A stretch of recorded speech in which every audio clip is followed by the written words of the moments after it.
Welcome to the NX for Manufacturing Tech Tips. Today's tech tip is titled Introduction to Programming Mill Turn Machines in NX CAM. The demonstration will last approximately 20 minutes, then we'll stay on the line and open up a chat window for questions and answers. With that, I'll turn the session over to Gurdeep Singh. Welcome, Gurdeep. Let's get started. Hello everyone. This tech tip session has been typically we plan to do a Milton programming challenges.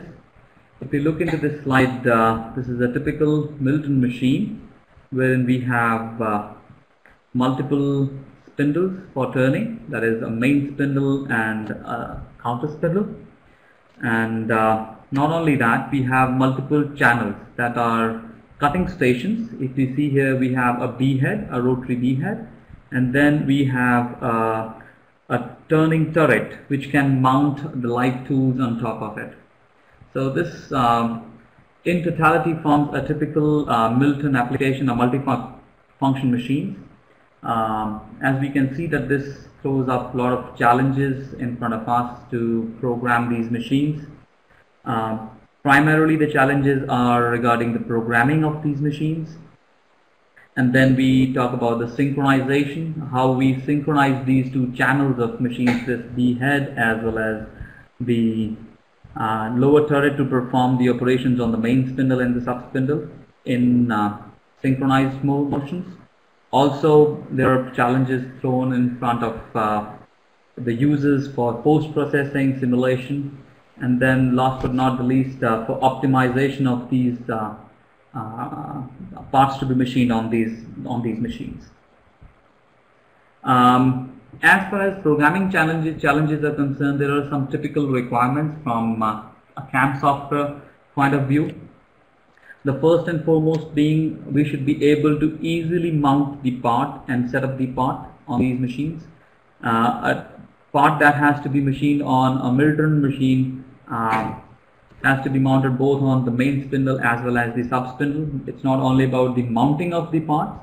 There could be special requirements for programming. We have to take care of the tools, we have to take care of the geometry views and the program sequences that we need to take care of, and the software has to be capable enough to handle those things. Another programming challenge that we face while machining these parts or creating NC operations for these parts are how to handle 3D tools and 3D devices. A lot of typical applications we'll see during the demonstration how we handle these. Also, we have to take care of multiple operation types that could be as diverse as turning operation, milling operation, continuous 5-axis milling operations, drilling, from both the challenges. So in totality, programming of such machines to machine the parts is a challenge, and we will see during the demonstration how this can be easily handled in NX CAM. Further to that, the synchronization and post-processing challenges, if we talk about, whenever we are programming such machines and trying to synchronize, the tool parts or the operations have to be post-processed while we are synchronizing them. It's not something that we can do internal tool part synchronization, and finally when the tool part is sent to the machine tool, it is not behaving the same way. So this is one of the challenges that has to be taken care of.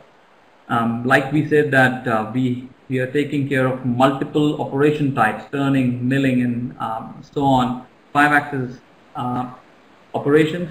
So the post processes for these operation types have also to be linked so that they can work efficiently. Operation even before starting synchronization, we have to take care of sequencing of the operations, which is very critical to synchronization. And the challenge is to have a flexibility in the tool while we are synchronizing the channels to add the sync marks or the sync events flexibly and have be able to optimize these operations. As we have touched upon the synchronization, another challenge that we face here typically on these complex Milton machines is the simulation and verification challenges that we have, because there are a lot of machine kinematics involved while simulation. So we need to take care of those machine kinematics in a model, as a 3D model. Another important is the part geometry and the IPW generation. The IPW has to transform from your main spindle to counter spindle, and also the part transfer has to happen from the main spindle to the counter spindle. Not only that, 3D devices and the two 3D tools have to be checked for collision. So we do need to support all these kind of tools. As we see on the lower turrets, many a times a tool has to perform a function on the main spindle, and for the dual post tools, the same number of the tool will be performing the operation on your counter spindle. So those kind of tools will also need to be handled. So we will see how we can handle these things in NXCAM in a short while.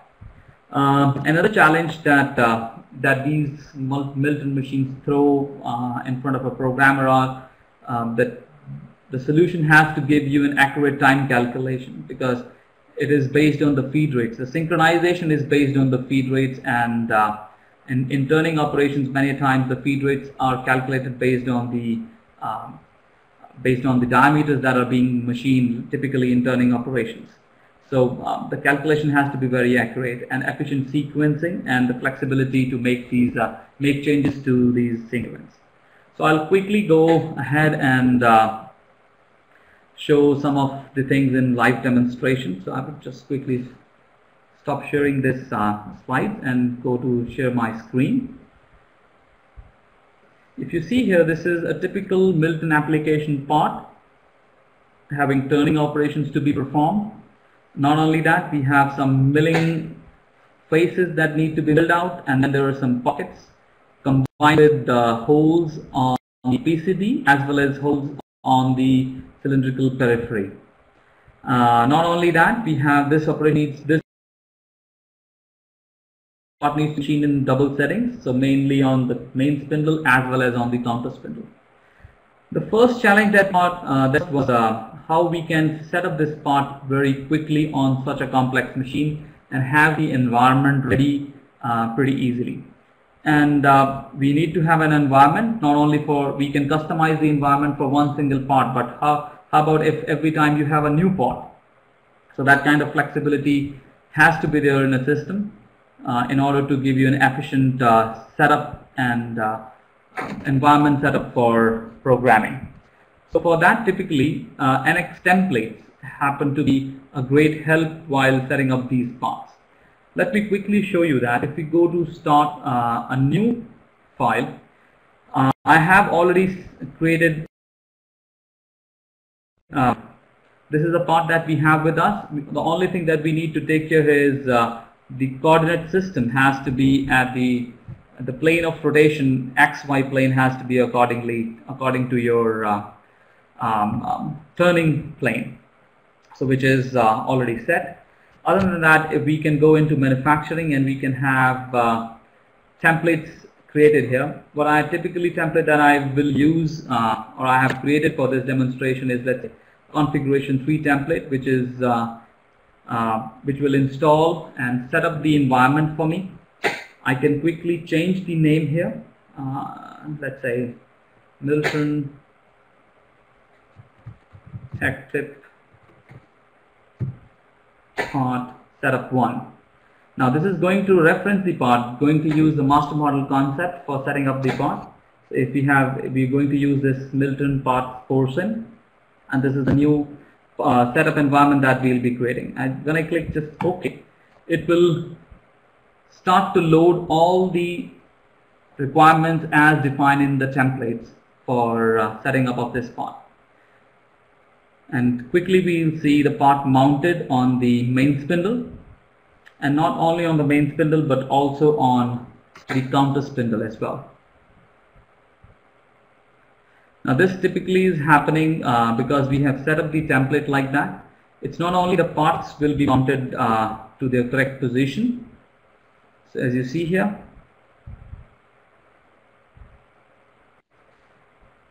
parts are coming. to the right location, we can see that the part is mounted on the counter spindle, and it will also be mounted on the main spindle.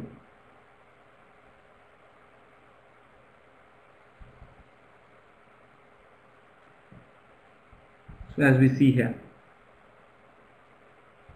the thing that we see here, the part is mounted on the main spindle as well as on the counter spindle. So quick question comes to our mind, that how about if the length of the parts are changing? So that can be pretty easy to handle with the assembly navigator. We can position the parts dynamically with the dynamic coordinate handler. We can add a value or simply drag and position the part as desired. Similarly, we can move the part on the main spindle as well. Let's say move this part, and if I need to move it out, we can just pull the thing out and place it as we desire. So this can be handled for any length of the part, but the part locations are set always at the center of your chucks. So this is pretty easy way of setting up these parts, setting up the complex prismatic parts onto these complex machines. Not only that, if we go into the operation navigator, what we see here is in the geometry views, what we mentioned, that we need to take care of geometry view, we need to take care of machine tool view. Has there any been help regarding that? So typically the whole structure that is needed for programming these parts will be automatically created. Like we need a main we need a main G54 for a main spindle, and then there is a coordinate system for sub spindle created. Anyhow, we have to change the position with respect to the part length. We have a coordinate system for the main spindle created for turning as well as for milling, and similarly for the counter spindle as well. So this complex structure is automatically created based on template. Now if we go into machine tool view, which is very important while programming these creating NC operations on these Milton machines, we have a main spindle mount, and we see a chuck already loaded along with that, and that too on both the spindles, main spindle and the counter spindle. We have turret pocket created as well as the spindle pocket. Now turret pocket are for the lower turret, and this spindle single pocket is for your B head. And then we have a program order view, which will create a sync group, which we are going to synchronize later on. So by just selecting the right template, by setting up the environment with the right setup template, we can actually mount any kind of part very quickly, making the environment work easily. Now another thing to take care of here is about the tools, how we can handle the tools, the 3D tools as devices.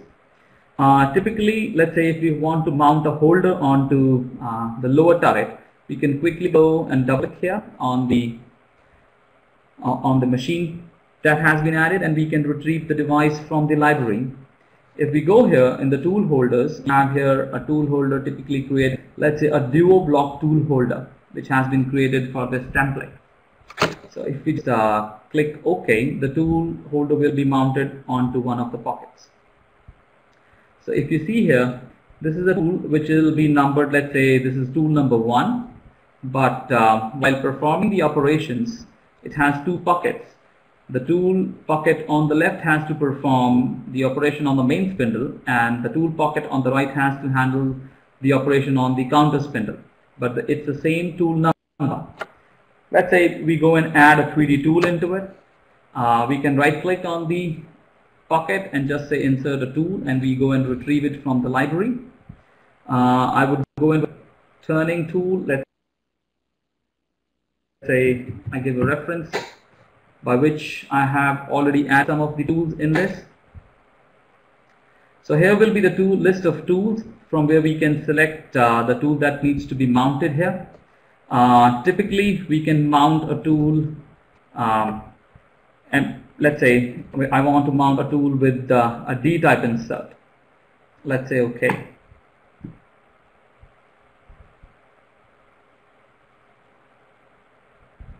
a tool has been mounted onto the pocket. I can quickly switch, it's pretty easy to switch the tools from one pocket to the next pocket. So if you can see, the tool has been created for this pocket. It's a 3D tool. It's no longer a tool created on a fly which has been added. So NX is able to handle any kind of 3D tools that you can create. We'll quickly create another tool into pocket number 1. Let's say insert a tool. Let's say tools from the library. Again, I would go and look for my library reference number. And typically, let's say I would like to add a tool with C-type insert. Let's say OK.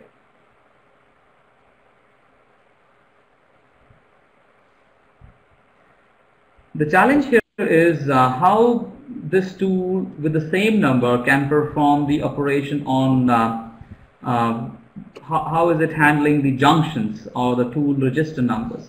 So though the number of the tool will be the same, but what we can do here is if we double click on any of the tools, we can actually change the tool register number as 1 or tool mounted on the pocket number 1,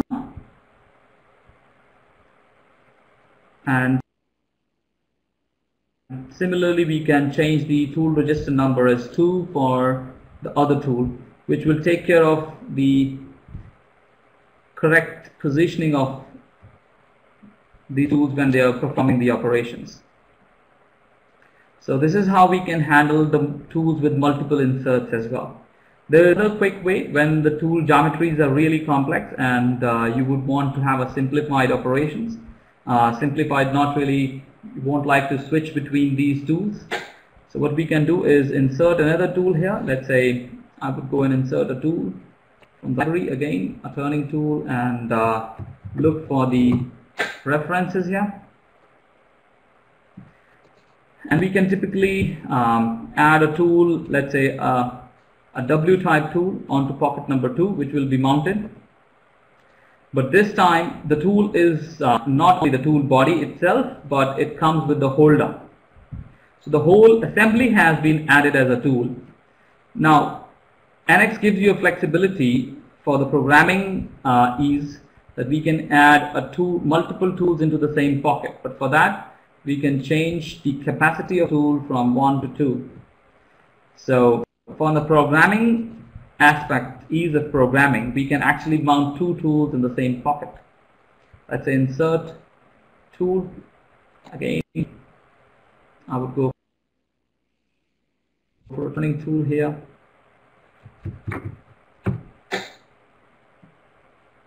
I would look for an MPG reference, and let's say I would add another tool, C-type tool, into the same pocket.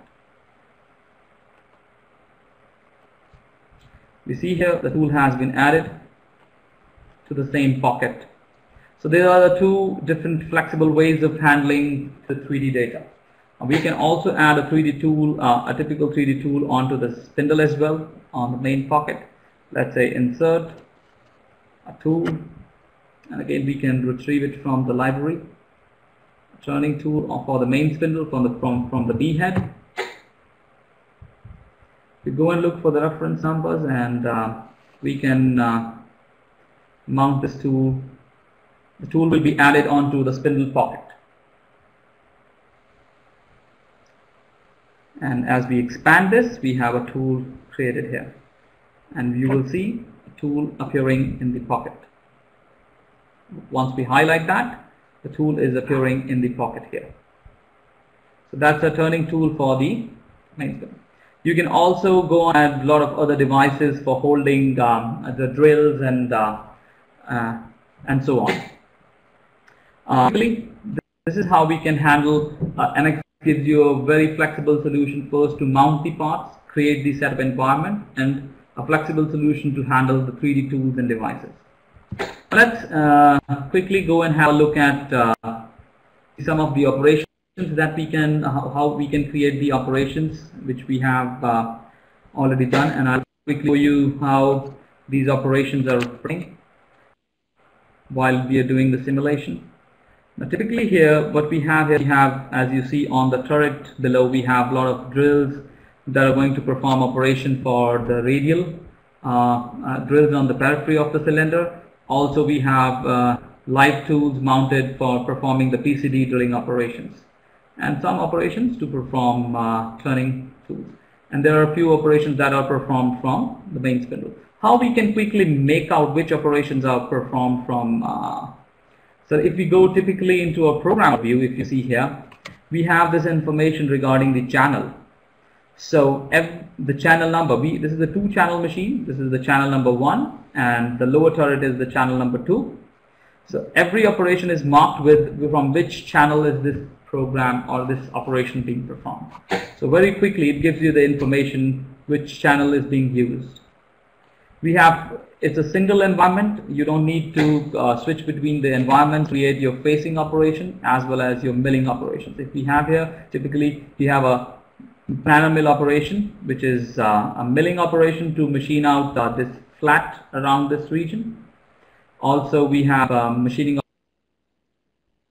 operations typically for cavity and a continuous 5-axis operations as a contour profile for machining this pocket out. So we will see how these options are structured in our geometry view. If you see here, we have this complex structure which was needed was automatically created based on templates, and we just need to make the operations under the geometry group where we want to perform these. If operation has to perform on the main spindle, all the operations would go under this main spindle geometry group, and any operation that has to be performed on the sub-spindle will go under the sub-spindle group. Typically, the operation navigator structure views, different views in the operation navigator structure offer a great help while programming these Milton machines. If you go into the machine tool view here, we can easily structure our programs based on which operations are performed from turret, the lower turret, as well as the operations performed from the main spindle. So the sequence of the operation is typically structured in the program order view, typically defining what is the sequence of operations we would like to run. We would quickly go have a look and see how these operations are being performed. Let's say if I perform a facing operation, I can go ahead and ask to simulate toolpath, simulate that operation. Now this is giving us the information that this is the power of the driver that is going to run the simulation, giving you output for the information that there are some identical tools mounted. It's just the information given to you. This is not exactly an error message, but information passed on to the programmer while he is performing the simulation functions. The simulation that we will be running here is not based on the internal toolpath. It will be based on the G code that will be post-processed, that will be given out by the post-processor for turning operation. Now typically if we see here that we have a visualization based on machine code. If I quickly step-by-step process through that, you will quickly start to see NC code starting to appear here. So based on that, the whole simulation will be running based on this NC code. It's no longer the simulation based on internal toolpath. So the system is going to change for the tool. Just grab the tool here for our facing operation, and then we can let it go while it performs the operations. So here it is typically removing the material from the facing operations. Interesting thing here is how we can handle easily. NX can handle the special cycles required for controllers like Cinematic. Now, if we typically go here into a contour profile operation, I can after a few operations we have to transfer the part from here on the main spindle to the sub spindle, and IPW has to transfer from the main spindle to the counter spindle. We'll go in much more detail in the following tech tip sessions a little later on, but a quick look into it, how this has been handled. We can actually add the events here. We have added a start event to start the whenever we want to take off the part from main spindle to the sub spindle, at the last operation we have added the workpiece catch by sub spindle, a UDE, a user defined event has been added. If we go and edit that, there are some parameters needed for the distance that the counter spindle has to travel and grab the part, and typically it will go and grab that part and transfer to the main spindle. It's not only main spindle, this UDE. There are typical UDEs available for facilitating the efficient cinematic programming. We have a UDE for cinematic 840D cycle, wherein we can set up the environment for Triori, for the 5-axis TCPM transformations, and so on. And if we see here, we have a parting off operation where we can create a part of operation, and then the part can be transformed from main spindle to the sub spindle. It's a typical GD operation, but what we have is a machine control end of the part event here as well. Once the parting off has been done, the workpiece transfer the part to the sub spindle. The first UDE was to catch it, and then second was to transfer that. So this is how typically NX can help to program these complex machines. It offers a great flexibility in handling of these complex machines. Now let's see how we can synchronize the multiple channels of this particular machine. Now for that, let me open up another part here. It's the same part but a different version of that part. Now the moment we open up this part, we'll get to know that this particular part has been synchronized. There is a clear message indicated inside on the operation navigator. If you see here on the sync, we get a channel synchronized. All these operations are synchronized for working. Now let's quickly start and the sync manager as an application. What we will see here is the first thing that NX is going to do once we hit the synchronized simulation, it has to post-process all the operations that are in the list. So it will create the ANSI output for that. It will create 3D tool geometries, and so that the system is ready for simulation. But while it is being it's preparing itself, we will see an error message which has been deliberately induced into it, just to give you an idea how flexibly we can make the changes and add these sync events. So we'll quickly see probably an error message, which will be for some error regarding that the operation is not being able to perform properly. And we will see in the sync manager what issues we are facing here, and then how we can fix those things flexibly.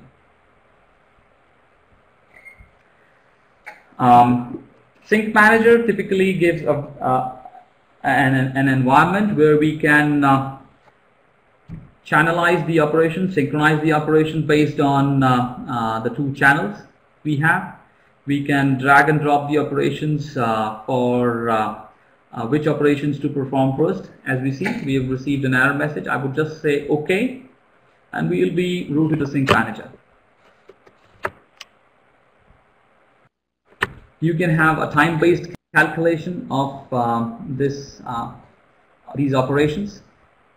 So which helps, which is very critical while we are performing the operations, the optimization of these operations, because the timing has to be accurate. You see here we have the information about channels, channel 1 and channel 2 here, and all the operations have been post-processed for both the channels. What we have here is we can have a time chart here, wherein we can have a timeline analysis, a Gantt chart analysis, which operations are being performed. We have the legends available, what color is signifying, so it's pretty easy to understand. Before that, we would quickly like to go through the information, the error information I would like to show here. I would quickly expand this view. This is something interesting to see. We have operations here on channel 1 and channel 2. We have facing operations. If you see here, this facing operation and this center leaning operation on the main spindle is starting in tandem. As we see here, the first two operations that we have here is facing operation and center drilling operations. This is from channel 1 and channel 2, and both the operations are on the main spindle. So we cannot perform these two operations simultaneously. So we'll quickly go and drop this sync event just above this centerline operation, and we have splitted these two operations. If you see here, the facing operation and the center drilling operation is now splitted by this sync event. If we typically go here and see that there are a few more erroneous kind of operations being created here. We have all these operations before this part of are all the operations are on the main spindle. So they have to be synchronized in a way that they are working one after another. It's not necessary, but the operation types are like that they have to perform one after another. So typically, if I have to create a sync event and split these operations based on their channel of performance, so we can click anywhere. Let's say I clicked on my sync manager, and we can say insert a sync event here. We need not necessarily make any of the channel primary, so I would just say none, and a sync event would be added here. If you see here, a synchronization event number 8 has been added. But still, it doesn't really help me because the operations are not splitted between these two. NX offers us, the sync manager offers us a solution to dynamically click and drag and drop the sync events wherever we want. So I just dragged the synchronization sync event number 8 below my rough back turning operation. And now once we go ahead and play this operation, now once you're changing these sync events, the whole post-processing of the output has to be changed. The system has to post-process the operations again, which it will do. But before going into that, we can have a different view of these operations here. We can actually expand these views and have the event-based view of like the initial move, the rapid move, every motion of the operation can be viewed here. And we can actually insert the sync events not only based on operation wise, but we can actually add the sync event based on any of the events. Let's say we have added these this sync event number 7 just before the end of program, because once it sees M30 from any of the channels, the system is going to stop. So what we have done is we have added a sync mark just before the end of the program for both the channels. So this helps. You can actually switch, drag and drop these sync events anywhere before the initial move or before any of the engaged motions to synchronize your operations to be performed on the same channel from the two different channels on the same spindles. We can also have a G-code view of our operations, wherein we'll have not the event-based view but exactly the NC output view. How is it going to look like? So I'll quickly switch back to my operation view, where I have the visibility of my operations based on the channels, and quickly we'll play this operations. Now before it plays the operation, it is what we can see here. It is the system is post-processing all the operations again. It is calculating the 3D geometries of the tools and the tuck and the IPW for which it has to perform the operations. Before starting, we'll quickly see how we can have a 3D material removal. We can see the 3D material removal of these operations while they are being performed. We'll have so we'll have to wait for the system to finish the post-processing here. This button here, this is typically used for having a 3D material removal activated. There are multiple ways to have the collision detection done between the pairs of 3D tools, the turret and the setup geometries. We'll quickly have a look at that once we are done. The only thing, because the more time it takes is because it has to post-process all the operations that we are performing. But flexibility to maneuver around the sync marks is a great advantage while programming such complex machines.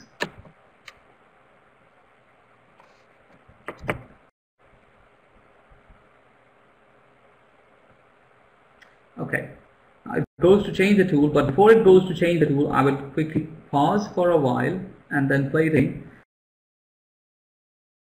Let's say I would like to go and show the 3D material removal.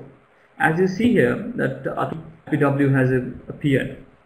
Not only that, in the option set, simulation option set, you can actually make the motion in process workpiece update based on motions or based on the length increments. I would like to go here.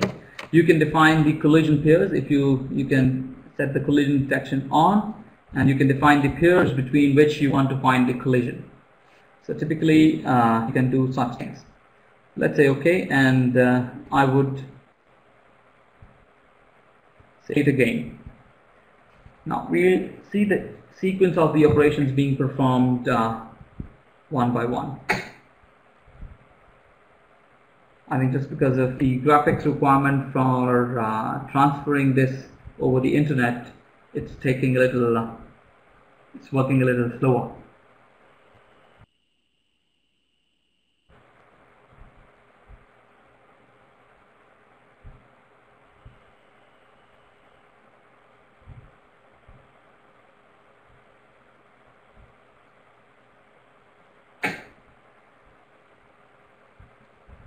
So this is the first facing operation that is being performed from the channel 1 on the main spindle.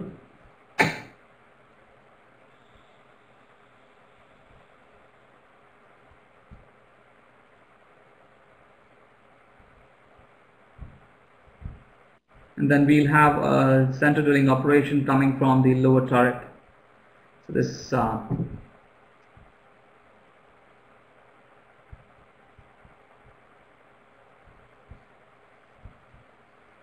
I'm not too sure about the how is it visually, how are you all are able to visualize this depending upon the internet broadband speed that we are getting right now. So we are having a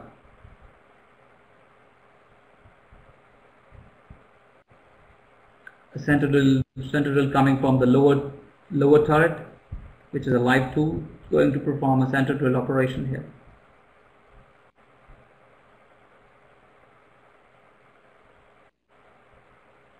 So immediately after that, we'll have operations based on a centerline drill that will be coming from the main spindle, coming from the B head, and then following we'll have, it's an operation that we have performed here.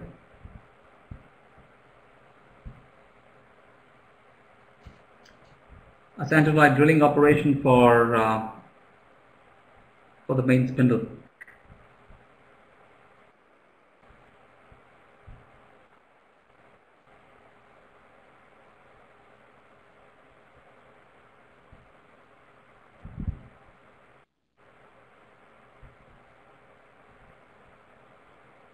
This is an operation being performed at the center. This is a little bit about the internet speed, that it's running a little slower. We've quickly seen how we can set up the pot easily. We can use tools. We have seen the UDEs, and we have seen the functioning of Sync Manager.